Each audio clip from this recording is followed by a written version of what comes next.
Baesha Bashanguera, hola apreciados amigos, amigas.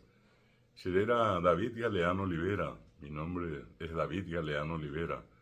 Serembo Ejara, Instituto Superior de Lenguas, Guaraní M. Soy profesor del Instituto Superior de Lenguas en la carrera de lengua guaraní.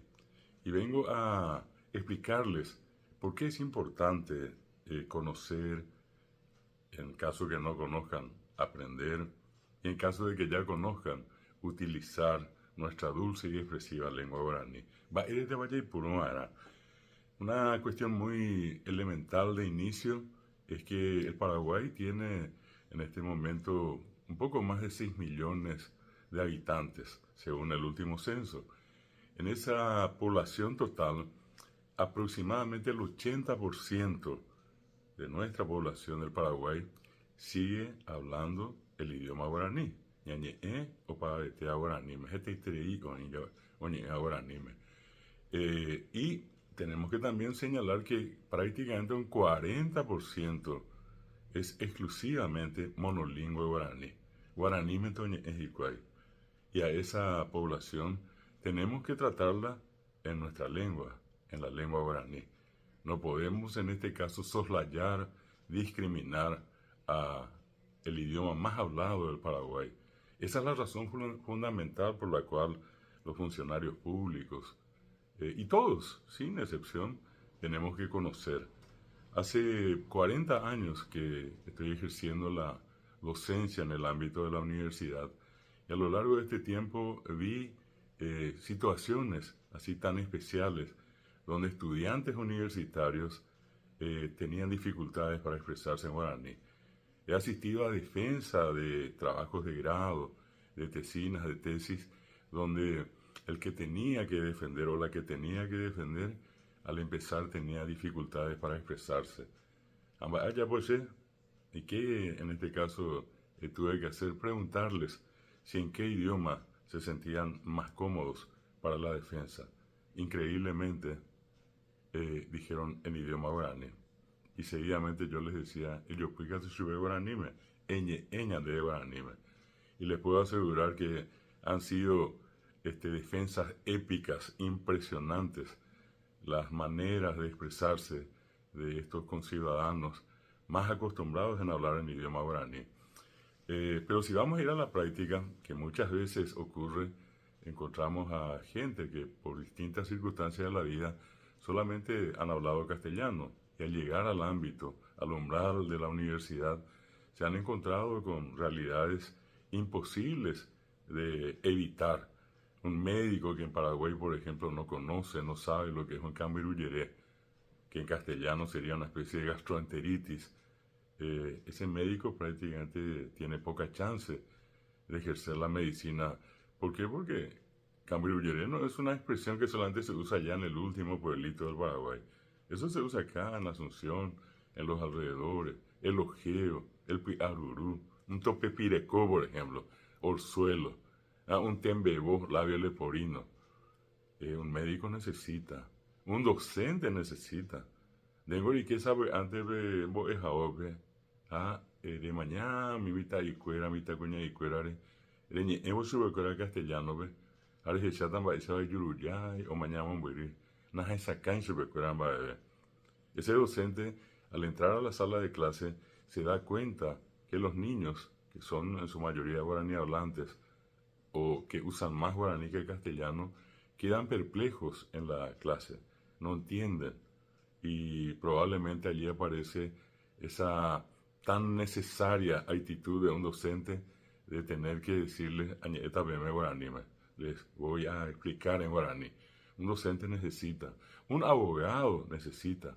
Es más, un poco más de lo racional de que pueda hacer, decirles a ustedes, bueno, tenemos que usar porque es una realidad. Hoy en día inclusive existen abogados que están enterados, por ejemplo, de que un juez no habla y le dicen qué cosa a su defendido. Eso es guaraní, hablarle en guaraní, y bruta guaraní, vamos a usar el guaraní, eso nos va a servir, nos va a ayudar.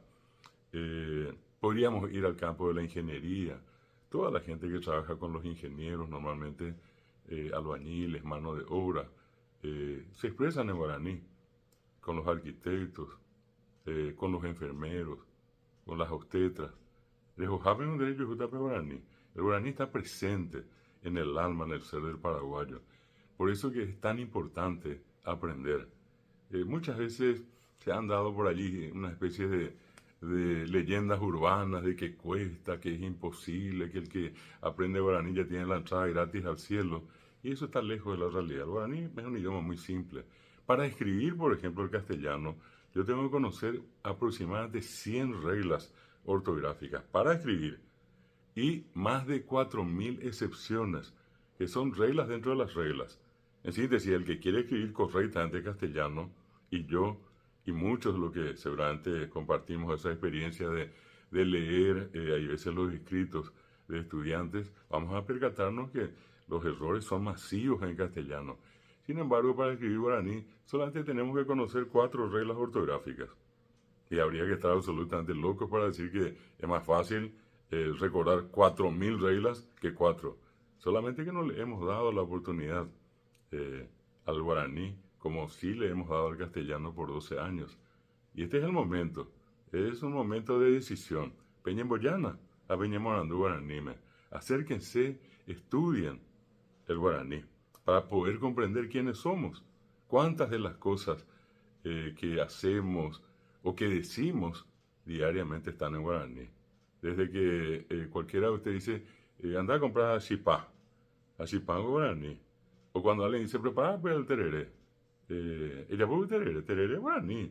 Hemos dicho, ya se cata más arera, cocún, a cocún guaraní. Santa Lucía Morotín guaraní. Capi y Catín, guaraní. Está en el tereré. Está en el vellú que tanto nos gusta. Está en el nombre de la comida, de la sopa más rica del mundo.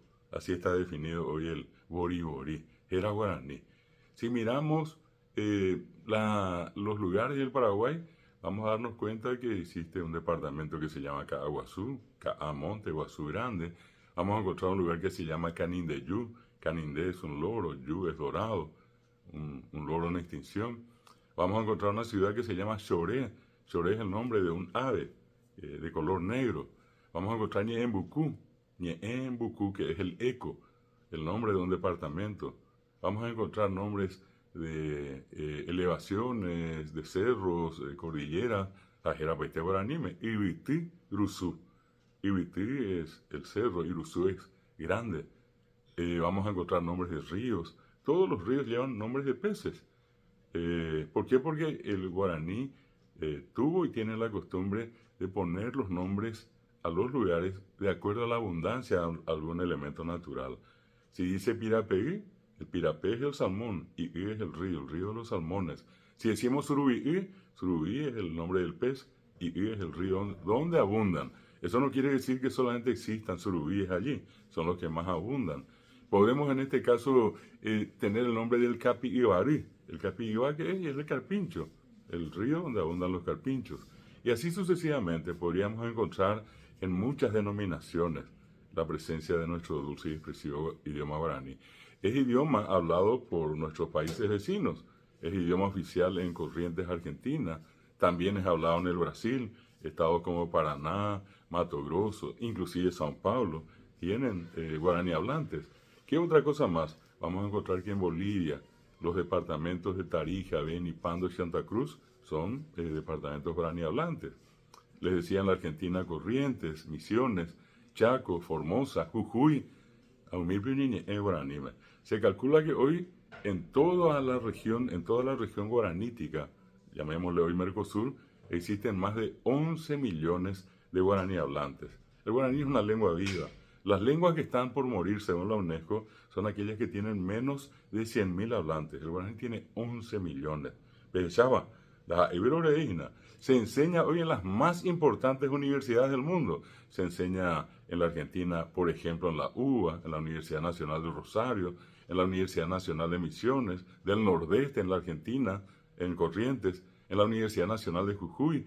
Se enseña en la USPI, en la Universidad de São Paulo. Se enseña en la UNILA, la Universidad de la Integración Latinoamericana. se enseña en la Universidad de Dourados en el Brasil, se enseña en los Estados Unidos, se enseña en España, se enseña en Italia, se enseña en Francia, donde inclusive la famosa Universidad de París creó un departamento para la difusión de la lengua guaraní. Y se enseña también en Alemania. Y es de Alemania el profesor que por primera vez alojó al guaraní en Internet. Ni siquiera el creador del primer sitio del idioma guaraní es paraguayo, es un alemán, el doctor Wolf Lustig, de la Universidad de Mainz. A pesar de que tú estás llamando pero con esto creo que hay motivos suficientes para que ustedes digan, voy a estudiar guaraní, me gusta el guaraní y voy a empezar a estudiar guaraní. Les deseo a todos mucho éxito en este aprendizaje. Tengan un poco de paciencia, sean perseverantes. Así como le damos paciencia y perseverancia a muchas otras cosas que hacemos, démosle esa oportunidad al guaraní. El elemento más importante en la cultura del Paraguay. El elemento que nos une, el elemento que nos cohesiona. El único elemento que nos da soberanía. Sin el guaraní podemos ser cualquier cosa. Con el guaraní somos paraguayos. Tenemos que ser orgullosos. Hablemos guaraní y cada día podemos sentirnos más orgullosos de ser paraguayos. Muchas gracias.